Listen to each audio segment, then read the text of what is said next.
Okay, good morning, Kickstarter people. It's about 6:20 in the morning here in San Francisco on Thursday. And today we are going to talk with Ji Chi. Ji is in Shenzhen, China. And I have my coffee. So we're going to have a short discussion and then we're going to share it all out with you. Ji, good morning from San Francisco. Good evening from China. Yeah, hi. It's 9:26 p.m. right now here. I can see in the background, it looks like a large building, a big apartment building or skyscraper. You're in downtown Shenzhen?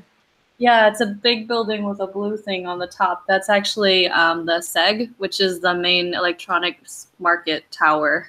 Oh my, wow.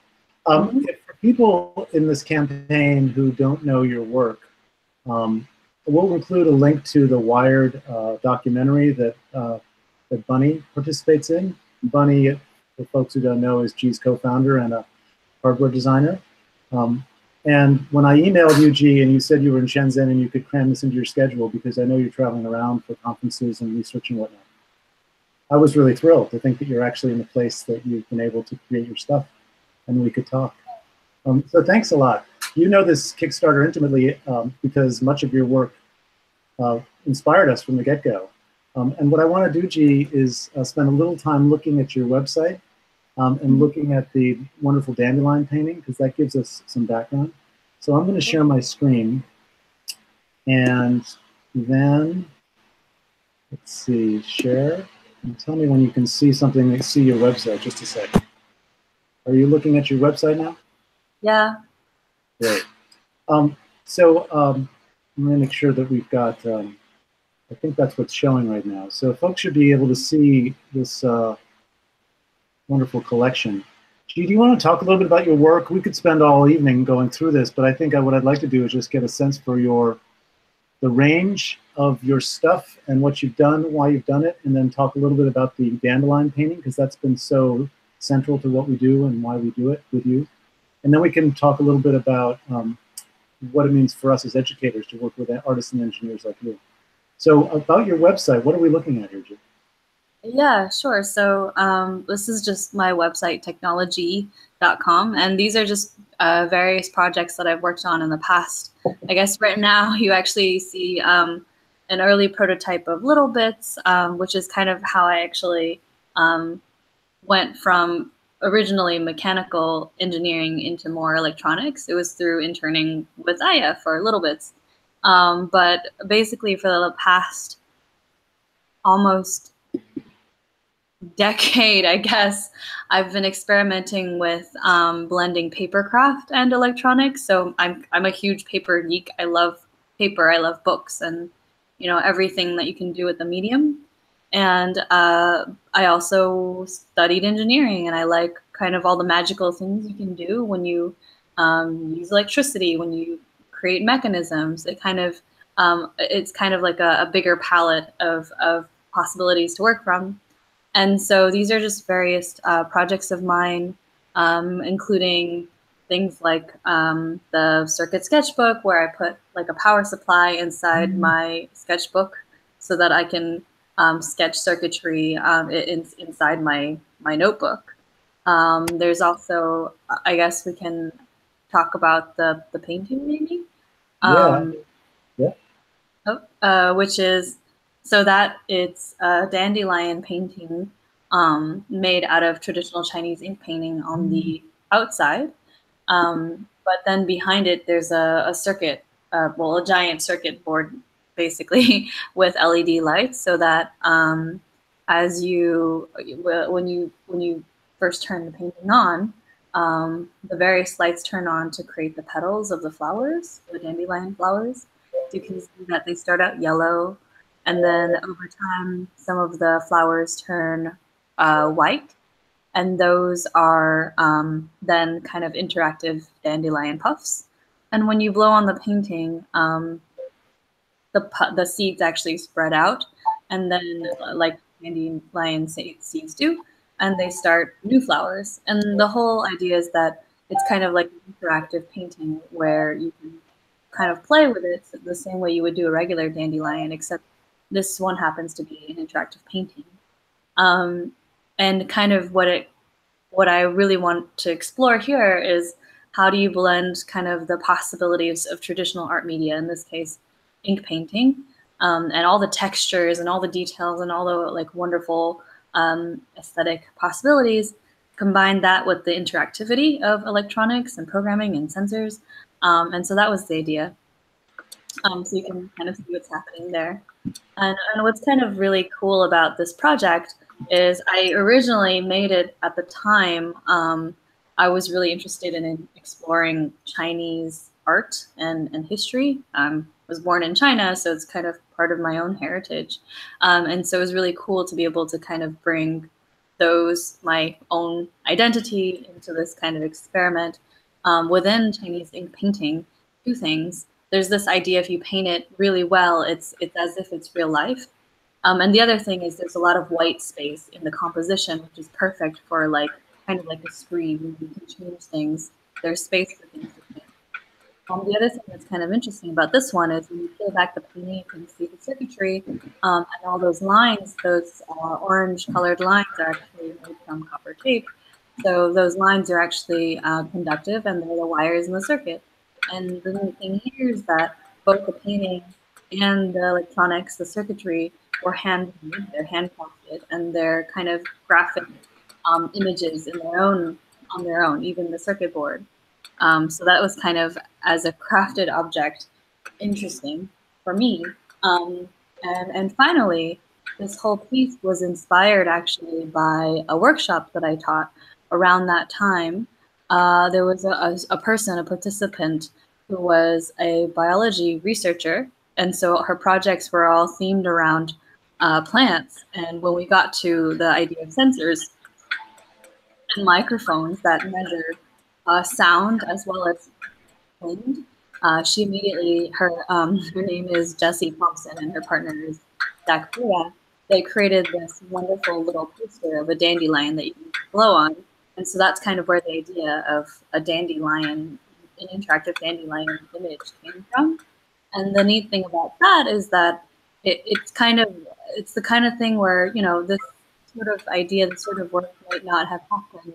It might not have existed if we didn't take, you know, electronics as an interactive medium and then broaden it out to other people, not just electrical engineers or computer engineers. And so this kind of represents all those different dimensions of why this, I think this is meaningful. Yeah. That's great, G. Thank you so much. For people watching, I hope that the audio on the video talk. Let me turn this off now. Stop share screen sharing. There we go. Great. Thank you, G, for that tour. You know, I don't know if you saw, you've probably been very busy. I've been doing some updates for the campaign, and not the last one, but the one before that, we called it Origin Story, and it was a description of the meeting we had 4 years ago last month at the auditorium, when Jen and I were working together on doing some wayfinding tools for galleries at a museum, and we wanted to use a notebook, or the idea of a notebook, as a way to move through galleries, and we wanted to be able to include some type of electronics that was suitable to that format, and we began to investigate paper. I should say that my background is in teaching and writing and literature, and so the idea of books and writing and journaling, it's always struck me that we probably have maybe, this might not be true at all, but I think of it sometimes, that we have maybe 25 years left before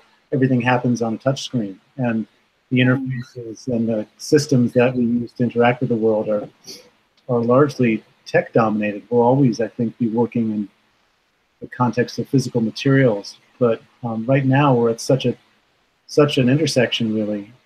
The idea of paper and language and writing and expressive drawing and doodling and note-taking, remixing and getting kind of amplified and reimagined through tech.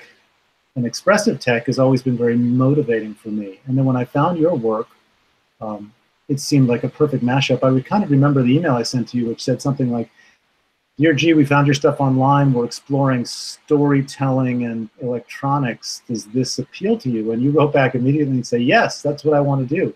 Can you talk a little bit about that mashup? Because it's not typical for what engineers do. And I think that's one of the reasons the work you do holds such appeal. It's an interesting connection. Can you talk a little bit about that?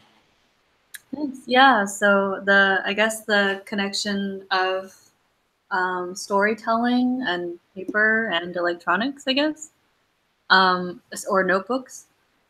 So I guess for me, again, I'm just obsessed with paper as like a material, as a medium. So that's just always near and dear to my heart. So like whatever I do kind of has paper in it. And then as I started doing electronics, the paper came along. And I think for me, because it's the medium that I understand best, it's the one in which I can most easily turn what's in my head into something that's in my hands. And the neat thing is that flexibility comes along with, even if you start to add electronics into it. And so like you can start making an interactive circuit that, I don't know, senses wind, for example, and then has some light output. And that, you know, that circuit you can build.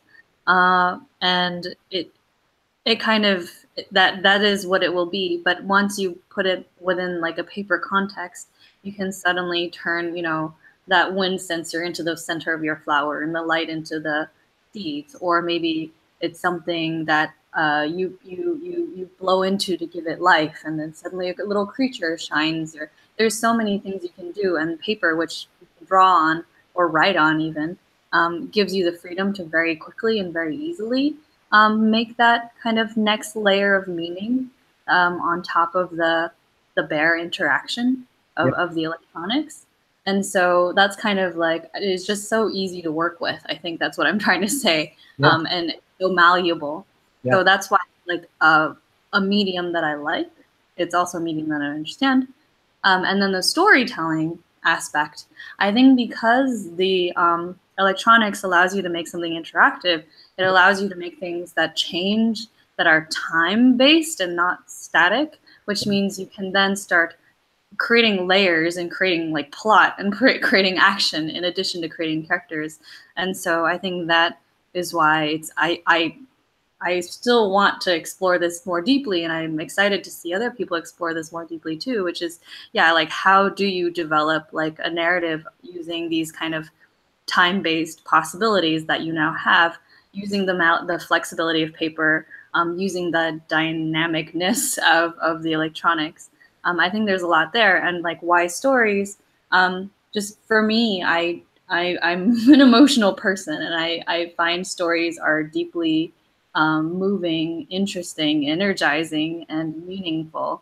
And so for me, that's kind of the meta, like why, like, you know, whether it's a book or an interactive book or a film, you know, I guess different mediums might allow you to tell different kinds of stories, but the story itself being moved, that's the part that's important. For me. And I think that, you know, all three, the story, the electronics, the paper, all of that together works together really nicely.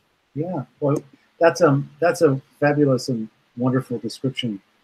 A couple things that makes me think of, you know, after I got out of college, I was a teacher. I taught English and writing, and I also built wooden boats for a while. Oh, nice. And so, you know, I'm tired of literature, and I wanted to do something tangible that wasn't negotiable. You know, when you solder a joint or you make a certain cut in a piece of wood, you really have to be thinking and intentional about what you're doing. And I really wanted to do that.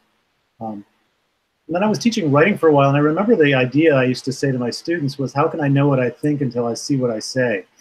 And it was really about externalizing ideas and figuring out a way to put it down in a format that was shareable. And one of the things that has been so moving and motivating for me, and I know for Jennifer, my colleague Jennifer Dick, who's no longer with NextMap, but she was with us for the first 2.5 years of this work, and it was with Jennifer that we thought this idea up that, you know what, the whole sequencing, the idea that you talk about, G, a time-based experience was something that really guided us. When we think of hypertext and we think of our closed text systems on our phones and our tons of files and the meta tags we have and the way that, especially now, of course, the way that information can be sliced and remixed. And there's a logic to it that's discoverable. Sometimes it's very intentional. Sequentially, and notebooks and the way that we read things and write things and think through things happens in a sequence. And that gets overlaid as a story, as a way of managing some kind of deduction or inquiry. It's a system. And to think that that system could include electronics as a mode of expression, and in so doing as a way of engaging with the world and as a way of learning, was where we got very motivated and excited to explore that. There's also a piece of the puzzle which was really important to us, which was, this was back in sort of 2011 to 2013, is watching the way the maker movement was taking off and the way that supply chains and tools were becoming so much more accessible. And people could really think about building their own stuff in a very profound and serious way. That was quite present in the mid-century, last century, and earlier. But it was really an accessible experience and was quite a teachable experience. And from an equity and access point of view, I was really struck by what it could mean that if people could put electronics on paper and experience some delight and go through some questions and some wonder with building something in such a simple format, that might create different opportunities for kids and their educators. Because so much of what we do sits inside these things, right? And, you know, nobody, unless one is an engineer, really understands what's going on, and yet now we're able to build these kinds of systems. And I thought that in addition to being sort of as delightful and as expressive and as emotional as the story making can be with electronics, as you've described it, it could also open up a way for people to think about those systems as something they can work in. We hear a lot about STEM and there need to be more people working in electronics or in technical disciplines, and all that's true. And the opportunities to think of technologies as an expressive medium, I think opens a door that people talk to, but I don't think there are a lot of examples, although there are more and more showing up in the past 5 years in particular, with devices and hardware and components and processes like what you do. More and more people are starting to see the way that works. And the big picture, of course, of watching sensors go into all of the surfaces around us and even inside our bodies soon enough is going to change the way we think about it. So that's kind of a big picture idea, but your comment makes me think about all that. I have a follow-up question for you. We approached you, and we continue to be the educators, or educators in the room. People who think about this as a teachable medium for folks who are not electronics, but people or engineers. And you've commented on the fact that this group, we started with the National Writing Project and others doing science learning and museum education, and thinking about it as something that could be introduced in a bell schedule, so to speak, or in an after-school class that's associated with a badge or a Girl Scout or Cub Scout troop, or a way that people think of it as part of their learning. Can you talk a little bit about that? We came to you with what was essentially a goal and an idea for an educational community. We tried to put that together. We've had different expressions of it. It continues to be a pretty powerful group that we work with, really motivated and really inspired by your stuff. And so, yeah. You know, and you've done, your thesis looked at all kinds of things in relation to who your users are. I know that Chibitronics, and you have a big craft community, and there's a significant group of people who use it for all kinds of reasons. Can you talk about the diversity of the application and where that's, what your take is at this point and what you've seen? Yeah, so I think, I mean, I feel like slowly I'm kind of becoming an educator too, although I don't have the badge of being an actual teacher. That is still beyond my reach right now. I think that, yeah, for sure, the first kind of community that I'm just so excited to get to work with for things like paper circuits and Chibitronics is educators, because for me, at the heart of this is like making it such that more people in the world can express themselves with technology. And part of that is learning how to use and create the technology, in this case, paper circuits. And teachers, educators are pros at sharing knowledge and skills with other people. And so that's why it's been really amazing. And the cool thing for me is I get to kind of share what you can do with the materials. Like, this is how you build a circuit. This is how you, you know, craft different kinds of sensors or whatever. But the educators themselves are the people who have figured out, like, well, what do you do with that switch, that sensor? You make maps, you create, I don't know, glowing poetry or light up math equations. Things like that are just really fun because that's not something that I would think to do. And it's really, and that's kind of what's exciting, right? To see what everybody with their different perspectives are going to do with starting with the same raw materials, starting with the same tools. Um, so that's been amazing because, you know, it's not just, I don't know, physics teachers who are using paper circuits. In fact, it's mostly not physics teachers. It's been mostly language arts educators, like through your help, NextMap and like that National Writing Project, and that kind of community. And there's also been certainly there's also science and CS teachers, but also art teachers, which I think is really awesome because now there's a lot more intersection between art and technology and science. Yeah. But still, I think it's kind of unusual, and so it makes me really happy to see that happening. Beyond kind of the education, like straight up like I don't know, yeah, beyond just education as we think of it, there's also a community of, I would say, like crafters or people who do paper craft. Yeah. So people create these gorgeous interactive greeting cards or scrapbook pages, and they're so beautiful. They're always gorgeous because that's kind of the value of that community. Things have to look like perfect. Right. And sweet, and they do. And what's kind of exciting is that for this community, there's mostly adults and mostly female, which is maybe not a demographic and of people that we typically think about building their own circuitry, their own hardware. And what's neat is that in the process, like everybody, in order to make these cards or projects, they are learning electronics. You know, it's the same theory, whether it's on paper or in a breadboard. And so that's really exciting to me, that everyone is learning, not just students in class or after school, also adults, for their own work, right? It's not learning circuits for STEM, it's learning circuits because it's making their work more interesting to themselves. And what's also really heartwarming for me is that a lot of these people from the craft community are parents, they're moms, and then they can teach to their kids. And, you know, then it's creating this whole other kind of ecosystem of learning and sharing knowledge. And for me, kind of on the equity side, it's really, really meaningful that, you know, now mom can also be the technical one, right? Like sharing all this circuitry theory, which I think is still kind of bucks the stereotype. Right.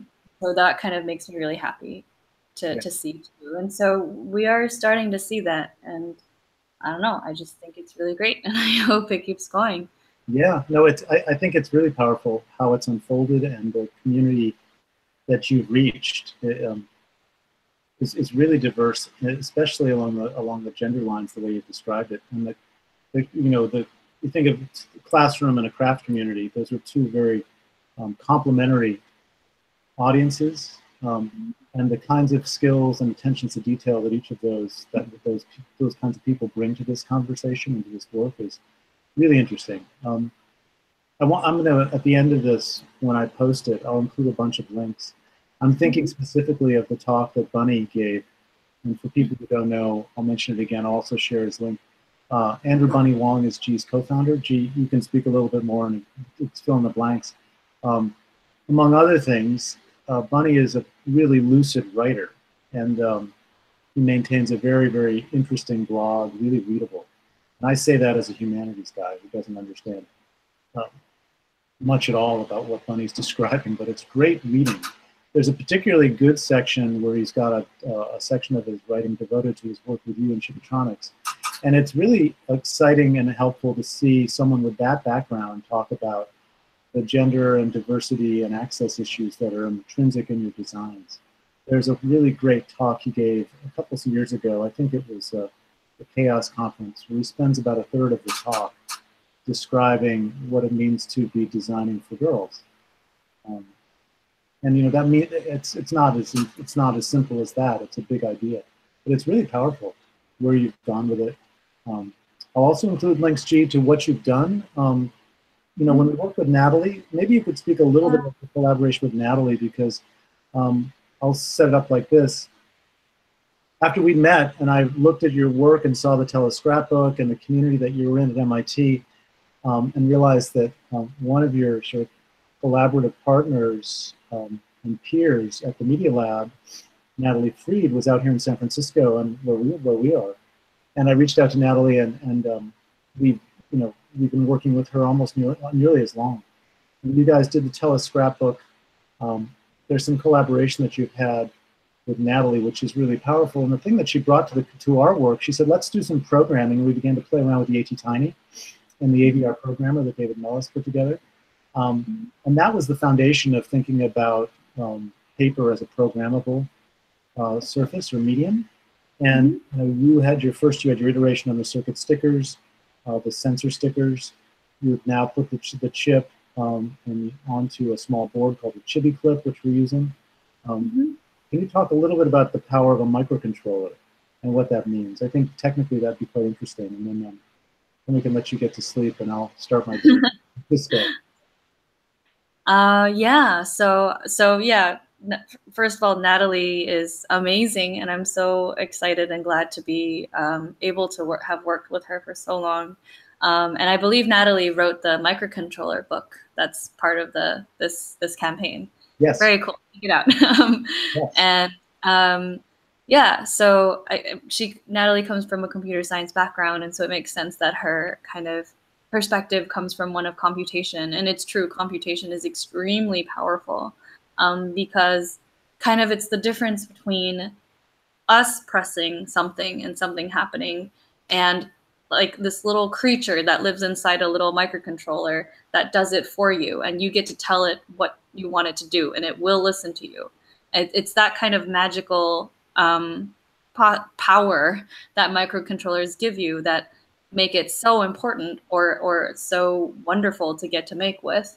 And kind of that's the dream here, right? Like we want to be able to make things that respond, that can do things automatically, that can take in different sensor data, kind of think, and then make something else happen. And it's much more unpredictable and magical. I mean, yeah. So it is very.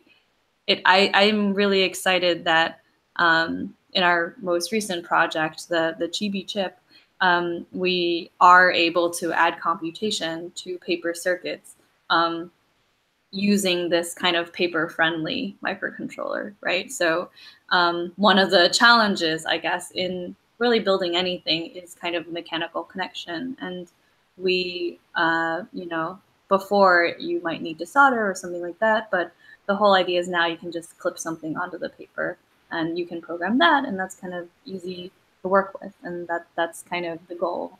Hopefully that is indeed useful to everyone. Yeah. But why we want to do that, again, is to be able to take in information, to compute, to do math, to do analysis, to make to look for patterns, and use that to create other interactions. That's kind of the power of being able to do this. It's still early, and so I don't have as many great examples of projects that people have already done. But for example, there are folks who have built like a cardboard interactive pinball machine and there are other people who built games that keep score, or like little creatures, like robot pets using paper circuits and programming. Right. And so there's so much more, and yeah, I'm excited to see what happens, and as more folks start programming their paper circuits too. Yeah. That's exactly where there's a learning stack now. Thanks to I'm getting some echo. Can you hear me okay? I can hear you okay. Yeah. There's a learning stack thanks to the mechanics that people like you are creating and the tools you're providing. It's great. I want to thank you for taking the time of your day in Shenzhen, China, with that fabulous electronics market in the background from your hotel room. Yeah. It's great to see you. It was wonderful. It was like 3 weeks ago. We were at Maker Faire in the Bay Area and hung out at that booth, and then did that wonderful workshop. And I'll see you again in Boston at the beginning of August. We're going to the Connected Learning Summit lab, where we'll share some of the stuff we're doing, and also we're going to be picking up that conversation with the group we met with in Maker Faire. We're going to be running kind of Zoom meetups to see what people do with materials. And at about that time, the Kickstarter, with luck, will be out and making its way in the world. So thanks for all you've given us with this work. It's been such an inspiration, continues to be. And we're excited for what comes next. So thanks again. Thanks so much. And I'm very honored to get to work with you too. Oh, well. More. All right. Both ways. Thanks again. Bye. Bye.